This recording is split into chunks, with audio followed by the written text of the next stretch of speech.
Hi, this is Lara at Elliott Wave Stock Market with your daily analysis for Wednesday, 16th of April. I'm recording the video now, 5:35 p.m. Eastern Standard Time. I was expecting downwards movement for Wednesday's session to show an increase in downward momentum. That's not what happened. Prices moved higher. Although the wave count remains valid, the base channel on the hourly chart is breached, putting some doubt on that hourly wave count. So I have an alternate for you today. Either way, I am still expecting a third wave down, either the middle of an impulse or possibly a third wave of an ending diagonal to make new lows next week. Overall, next week we should still see downwards movement. Let's have a look at the charts. The main wave count at the daily chart level still expects that we're in an intermediate degree correction, as does the bearish wave count. I am not going to publish a wave count which sees the correction over here for several good reasons. If intermediate wave 2 was over here, then it didn't properly breach the base channel containing, the channel drawn using Elliott's technique around intermediate wave 1, which would be very unusual. Also, it would have been over in just 14 days or sessions, which is a remarkably brief intermediate degree correction. If we label intermediate wave 2 over here, then this is where a third wave begins. From this low to this high, this movement does not subdivide very well at all as a 5-wave structure. It subdivides perfectly as a 3-wave zigzag.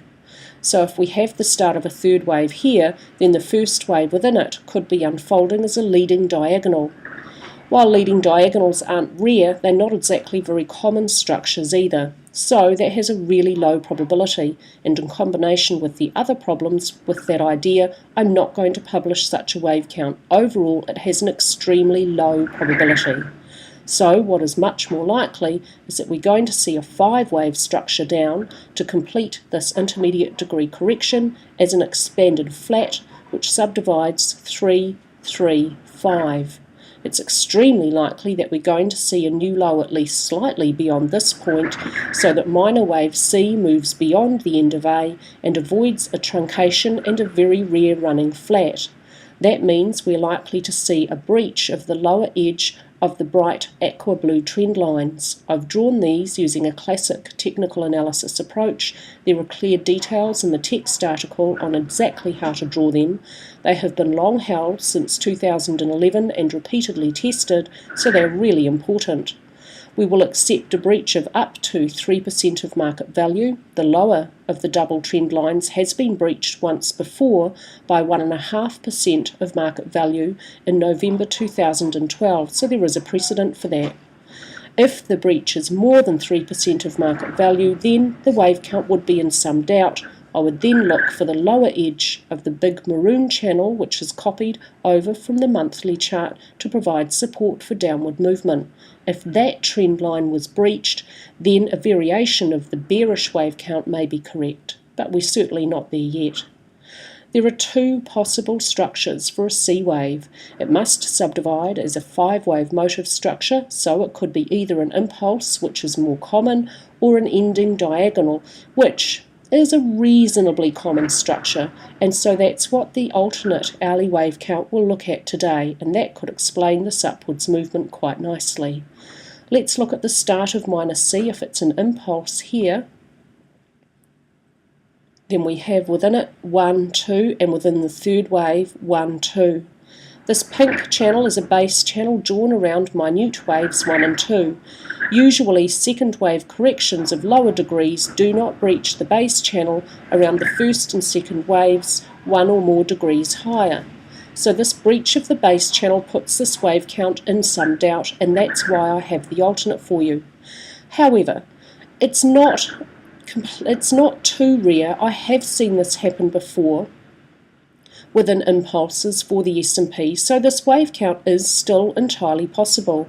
It would only be invalidated with movement above 1872.53. At that stage, the alternate hourly wave count would be correct, and it would be our only wave count. At this stage, this main wave count is still probably slightly more likely than the alternate. It still expects to see downwards movement, they both do. For this one, the target remains the same. At 1776, minute wave 3 would reach 1.618, the length of minute wave 1. Alternatively, if minor wave C is an ending diagonal, then within it we have ABC, a zigzag down for the first wave, and AB and an incomplete C up, probably a zigzag for the second wave. The second wave is likely to end between 0.66 and 0.81, the length of the first wave, so the target range is 1869 to 1882. That's the most common length for second and fourth waves within diagonals. Within an ending diagonal, all of the subwaves must subdivide as single zigzags. The second wave may not move beyond the start of the first wave above 1897.28. While leading diagonals aren't very common structures, ending diagonals for C waves, while not being common, are certainly not rare by any means. So this wave count actually has a reasonable probability. If the main hourly wave count is invalidated, this is the only wave count I'd use. This one expects a bit more upwards movement, most likely, before we start to see a third wave down. And the third wave within an ending diagonal must move beyond the end of the first wave, and they usually show an increase in momentum beyond that seen for the first wave. So we'd be expecting pretty much the same movement next for this one. It just allows for more upward movement first. There isn't usually a ratio between waves 1, 3 and 5 within diagonals, so I'd have to wait for A and B within the third wave to be complete before I could calculate a target for the third wave down for you for this one. I'd then use the ratios of A and C within the third wave zigzag to calculate the target. In order for minor wave C to reach down as low as it has to go, the diagonal for this one would probably have to be expanding, which means that the third wave is going to be longer than the 59 or so points that the first wave was, probably quite a bit longer than that. So this alternate is still expecting quite a lot of downwards movement next week.